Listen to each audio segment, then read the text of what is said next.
Apprendre le portugais, c'est la chose la plus facile pour les francophones. Regarde ici. Muito, ça signifie très ou beaucoup. Ça dépend. Par exemple, si muito est devant un adjectif, dans ce cas, muito est un variable et ça signifie très. Par exemple, ela é muito linda.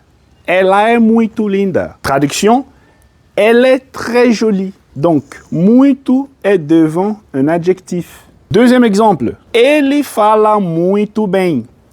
Il parle très bien. Ben, c'est un adjectif. Dans ce cas aussi, muito ici est un variable et ça signifie très en français. Regarde le troisième cas.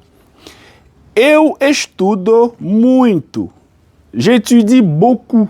Donc, quand muito vient après un verbe d'action, dans ce cas aussi, muito signifie très et il continue un variable. Maintenant, muito aussi peut être traduit en français comme beaucoup.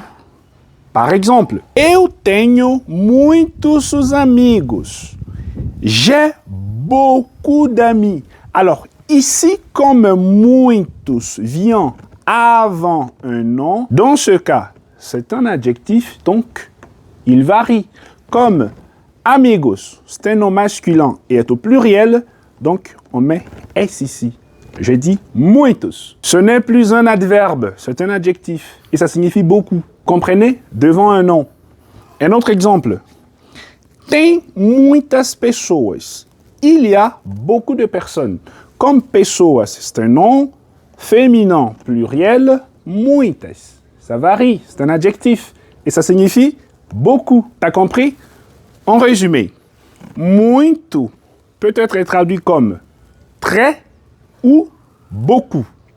Quand il se trouve devant un adjectif, un adverbe ou après un verbe d'action, dans ce cas, muito signifie très, donc c'est un adverbe, il est invariable. Mais quand muito se trouve devant un nom, dans ce cas, c'est un adjectif et il varie selon le genre et le nombre. Pour finir, j'aimerais dire ici que j'ai beaucoup d'argent.